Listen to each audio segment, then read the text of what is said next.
તો વાત કરીએ રાજકોટની તો રાજકોટમાં HSRP નંબર પ્લેટને લઈને પોલીસ કમિશનરના જાહેરનામા બાદ હવે પોલીસ દ્વારા કડક અમલ શરૂ કરવામાં આવ્યો છે।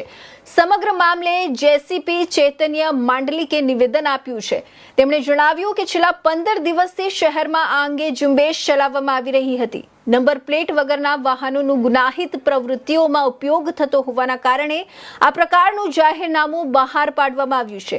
તમામ પેટ્રોલ પંપ સંચાલકોએ જાહેરનામાનું પાલન કરવું ફરજિયાત છે। ગુજરાતમાં પ્રથમ વખત રાજકોટમાં આ પ્રકારનું જાહેરનામું બહાર પાડવામાં આવ્યું હોવાનું જેસીપીએ જણાવ્યું છે।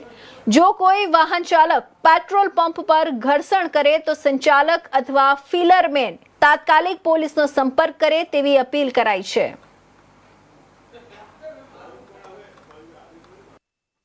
લગભગ 15 થી 20 દિવસથી નંબર પ્લેટ વિનાના વાહન માટે ઝુંબેશ રાજકોટ સિટીમાં ચાલતી હતી।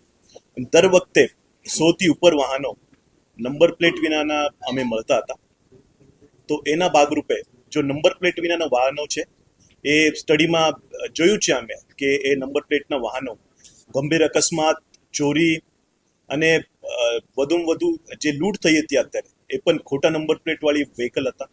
અને એના ઉપરાંત અમે હિસ્ટ્રીમાં પણ જોયું છે કે નંબર પ્લેટ વગરના વાહનો આતંકવાદી જેવી પ્રવૃત્તિમાં પણ સામેલ થાય છે।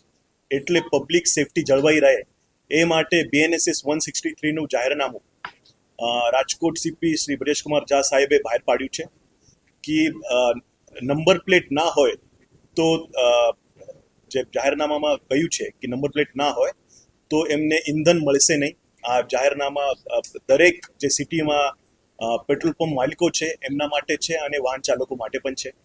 અને એ વાહન ચાલકો અથવા પેટ્રોલ પંપના માલિકો એ જાહેરનામાનો ભંગ કરે તો એના વિરુદ્ધ કાયદાકીય કાર્યવાહી કરવામાં આવશે એવું જાહેરનામું સીપી સાહેબ રાજકોટ સિટી એમને બહાર પાડ્યું છે।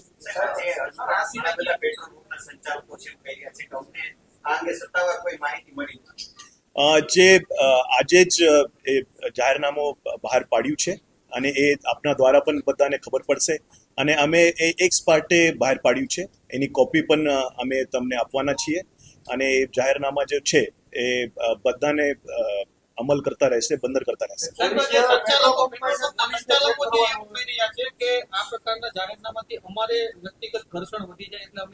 આમાં પડવા નથી માંગતા એમને શું સંદેશો આપશો? આપના દ્વારા કોઈ બંદોબસ્ત ત્યાં રાખવામાં આવશે? જે જાહેરનામું છે એ સિલેક્ટિવ નથી, એ બધાને બંધનકારક તો છે અને જે પણ કોઈ પાલન નહીં કરે તો એમાં કાયદાકીય પગલાં લેવામાં આવશે અને બધાને બંધનકારક હશે। અને કોઈ વાહન ચાલક ઘર્ષણ કરે તો એમાં જાહેરનામામાં લખેલું છે કે એમને પોલીસનો કોન્ટેક્ટ કરવાનું છે અને અમે અત્યારે જ દરેક પીઆઈ, PSI, દરેક ગાડી અમારી પેટ્રોલ પંપ જઈ અને જે પેટ્રોલ પંપ પેટ્રોલ ફિલર છે, જે માલિક છે એમના સાથે અમે ચર્ચા કરી રહ્યા છે અને એમના જે સૂચનો છે એ પણ લઈ રહ્યા છે। અમે કાલે જ પેટ્રોલ પંપ એસોસિએશન એમના સાથે મિટિંગ કરી હતી અને એમને સલાહ સૂચનથી જ એ જાહેરનામું બહાર પાડ્યું છે। ટ્રાફિક પોલીસ હવે પેટ્રોલ પંપ ઉપર કારણ કે કર્મચારીઓ પાસે એવો ટાઈમ પણ ન હોય કે નંબર પ્લેટ આગળ પાછળ ચેક કરે અને આપણી ટ્રાફિક પોલીસ ખરેખર એટલી નબળી છે કે આ પ્રકારના જાહેરનામાની જરૂર પડી। જાહેરનામા એટલા માટે છે કે પબ્લિક સેફટી જળવાઈ રહે। એ ટ્રાફિક જે છે એ કેવળ ટ્રાફિકનો ઇસ્યુ